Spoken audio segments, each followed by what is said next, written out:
Welcome to today's episode of Timely Trends and News.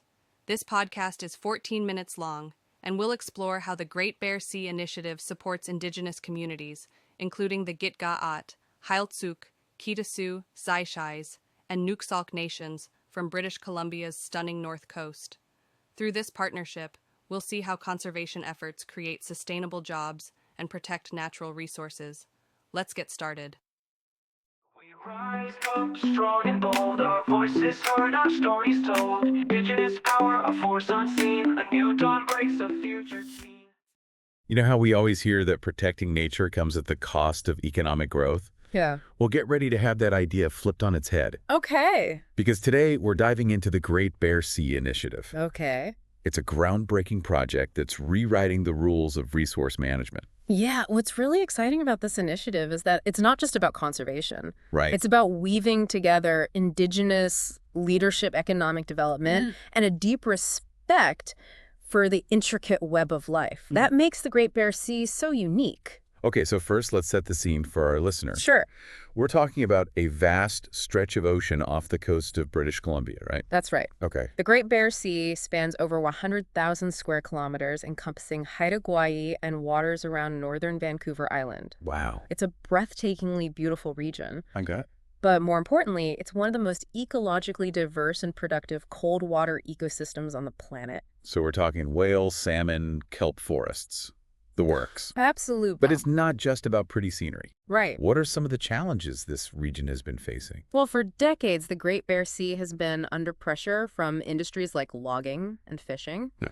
While these industries are important for the economy, they've also had a significant impact on the health of the ecosystem. So this initiative is about finding a better way forward, Yeah. a way to balance economic activity with environmental protection. Exactly. And what makes this initiative truly unique is it's being led by the First Nations, Yeah. who have called this region home for millennia. That's right. 17 First Nations are collaborating with the governments of British Columbia and Canada on this project. Mm-hmm. It sounds like a massive undertaking.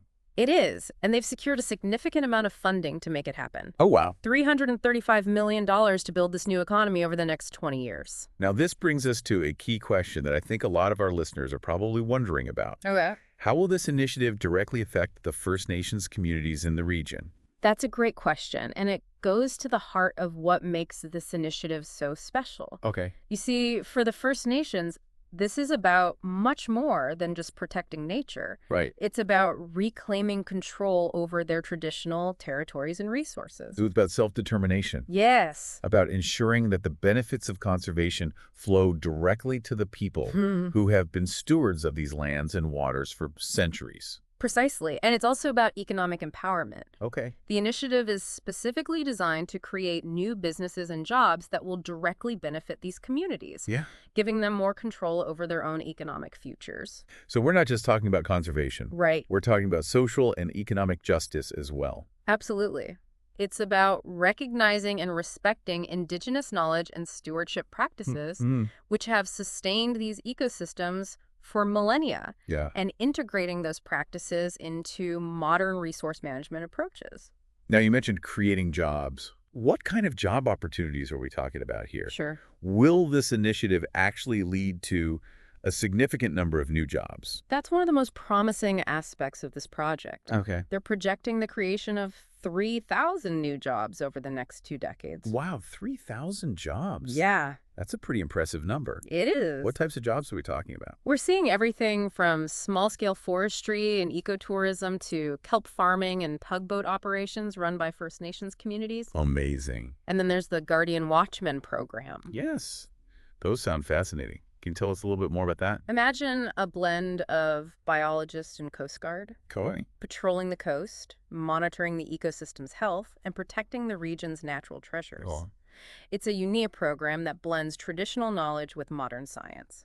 Okay, so we've talked about the vision, the scale of the project, the focus on Indigenous leadership, the job creation potential.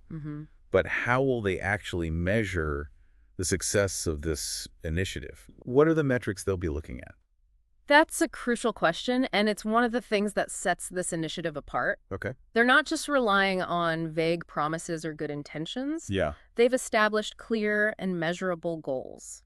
So what are some of those goals? First and foremost, they'll be tracking the health of the ecosystem. Okay. Things like fish stocks, biodiversity, water quality. These are the fundamental indicators of a thriving ecosystem. Makes sense, but they're also looking beyond just environmental indicators, right? Right. They're also tracking economic indicators. Okay. The number of new businesses created, the jobs generated, the amount of investment attracted to the region. So they're taking a holistic approach, looking at the interconnectedness of environmental, economic, and social factors. Exactly. They're not just aiming to protect nature. Yeah. They're aiming to create a thriving and resilient future for the people who call this place home. This is all incredibly inspiring, but I think a lot of our listeners are probably wondering, what's the next step? Yeah. This all sounds great in theory, but how do they actually start putting this plan into action? That's where the rubber meets the road. Mm-hmm. They've secured the funding, they've laid out the roadmap, and now it's all about implementation. Okay. This means supporting those new businesses, expanding the Guardian Watchman programs, Yeah. and continuing to work collaboratively with all stakeholders to make sure everyone is on board and moving in the same direction. It sounds like a massive undertaking, but also an incredibly exciting one. It is. It's really about rewriting the rules of resource management, putting Indigenous leadership at the forefront, and proving that we can create a more sustainable and equitable future. And that's precisely why the world is watching this initiative so closely. Yeah. If it succeeds, it could serve as a blueprint for other regions facing similar challenges. It could be a game changer for how we approach conservation and development on a global scale. That's a powerful thought. Okay, listener, we've thrown a lot of information at you in this first part of our deep dive into the Great Bear Sea Initiative. What's standing out to you so far? Yeah, What are your initial thoughts and reactions to this project? We'd love to hear from you. absolutely. Yeah, certainly does spark a lot of, questions. You know, one of the things that really struck me as we were preparing for this deep dive is how the Great Bear Sea Initiative is challenging conventional thinking about conservation. Yeah. We often hear that protecting nature comes at a cost, but this project seems to be turning that notion on its head. You've hit on a key point. One of the articles uses the term conservation finance to describe this new way of thinking. Oh. Essentially, it's about recognizing that nature has tangible economic value Right. and finding creative ways to translate that value into financial returns. So instead of viewing conservation as a cost, it's seen as an investment opportunity. Yeah. It sounds almost too good to be true. It does sound that way, doesn't it? But there's a growing body of evidence that supports this approach. Okay. For example, remember that study we mentioned earlier about Grindstone Creek in Ontario? Yes. It found that the creek's natural flood protection services were worth a staggering $2 billion. Wow. That's a real tangible benefit that we get from a healthy ecosystem. Imagine a single creek providing $2 billion worth of flood protection. Right. Now think about the vast potential of the entire Great Bear Sea. Exactly. What kind of economic value do you think this ecosystem holds? It's mind-boggling, isn't it? And that's precisely the kind of value the Great Bear Sea Initiative seeks to unlock on a much larger scale. But what makes this initiative different from other conservation finance models? What sets it apart? You're right to point out that conservation finance is not a new concept. Right. But what makes the Great Bear Sea Initiative unique is that it's not just about creating protected areas or relying on philanthropy. Yeah. It's about fundamentally changing the way industries operate. Okay. It's about working with existing industries like fishing and logging Right. to make them more sustainable rather than simply excluding them. It's about finding that balance, that sweet spot where economic activity and environmental protection can go hand in hand. Exactly. It's about understanding that the long-term health of the economy is inextricably linked to the health of the ecosystem. Absolutely.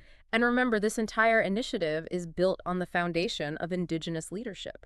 First Nations are not just stakeholders. Right. They're the driving force behind this new model of conservation and economic development. It's about recognizing their inherent rights to their traditional territories and their deep understanding of how to manage these ecosystems sustainably. Exactly. One of the articles used a really interesting metaphor to describe the Great Bear Sea Initiative, Oh, okay. comparing it to an endowment. Can you unpack that for our listeners? Absolutely. It's a great analogy for understanding the long-term vision of this initiative. Okay. Think of the Great Bear Sea ecosystem as a natural endowment. It's a source of wealth. But instead of depleting it, we can manage it in a way that allows us to sustainably harvest the interest, Okay. the fish, the timber, the tourism opportunities, Right. without depleting the principle, the health of the ecosystem itself. It's like living off the dividends rather than spending down the savings account. Precisely. And that's where the permanent endowment aspect of the funding comes in. Okay. They've set aside half of the money in a fund that will generate interest. Hmm. And they'll only be spending the interest, ensuring that the funding for conservation and sustainable development will continue in perpetuity. Wow. It's like creating a self-sustaining system that can support future generations. It's truly remarkable. It really speaks to their long-term thinking Yeah, and their commitment to creating a lasting legacy. absolutely. You mentioned earlier that the world is watching this initiative very closely. Yeah. What are some of the broader implications of this project? Could this model be replicated elsewhere? That's the million-dollar question, isn't it? If successful, this model has the potential to be truly transformative, not just for coastal communities, Right. but for conservation and development efforts worldwide. It's setting a precedent for how we can reconcile economic activity with environmental protection and indigenous rights. Precisely. It's demonstrating that it's possible to create a more just and sustainable world, Yeah. where we value nature not just for its intrinsic beauty, but also for its vital role in our economies and well-being. So as we move into the final part of our deep dive, what are some of the key takeaways that you think our listeners should really remember about the Great Bear Sea Initiative?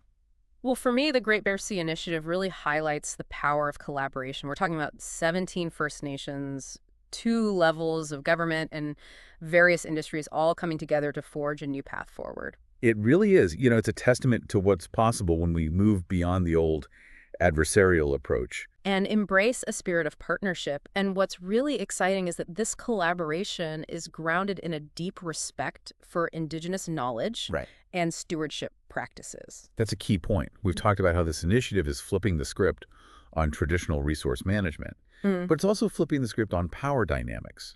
It's about recognizing that the people who have lived in and cared for these lands and waters for generations have invaluable insights to offer. Exactly. It's about moving away from top-down decision-making and embracing a more inclusive and equitable approach. And that brings us to another important takeaway, the sheer ambition of this project. Yes. We're not talking about incremental changes here. Yes. This initiative is aiming for a truly transformative shift in how we interact with nature and with each other. It really is. It's about recognizing that the challenges we face, climate change, biodiversity loss, social inequity, are interconnected and require systemic solutions. Right. The Great Bear Sea Initiative is a bold experiment in what those solutions might look like. It's a bold experiment, but it's also a deeply hopeful one. Yeah.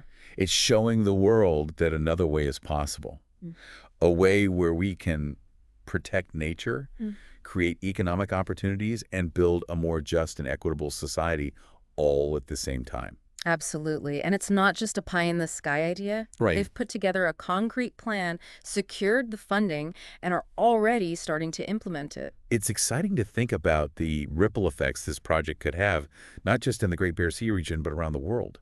What if this model of collaboration, innovation, and indigenous leadership became the norm rather than the exception? Yeah. What kind of world could we create? That's a question I hope our listeners will ponder as we wrap up this deep dive. Yeah. The Great Bear Sea Initiative is a powerful reminder that we have the power to shape a better future.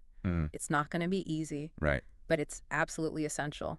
Well said. This has been an incredibly inspiring conversation, and I think we've all learned a lot about the power of human ingenuity and the potential for positive change when we prioritize collaboration, innovation, and a deep respect for both nature and indigenous wisdom. I completely agree. It's been a privilege to explore this topic with you and with our listeners. And a huge thank you to all of our listeners for joining us on this journey. As always, you can find the full articles we referenced in the show notes below. They're packed with even more fascinating details and insights, so we encourage you to check them out. We always love hearing your thoughts and perspectives, so please don't hesitate to reach out to us on social media or through our website to share your reactions to this episode. Thank you for If you watching this enjoyed this episode deep of dive Timely into the Trends Great and Bear News. Sea Initiative, I'd like to please take a do us moment to huge share favor that the and voice like, share, used and for this subscribe to podcast Timely is a Trends and voiceover. News.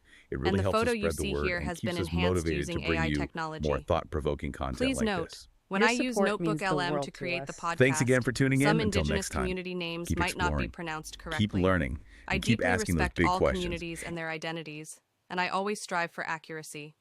If there are any corrections or suggestions, please feel free to share them kindly in the comments. Your support means the world to me. Please like, share, and subscribe to Timely Trends and News for more updates. See you in the next video.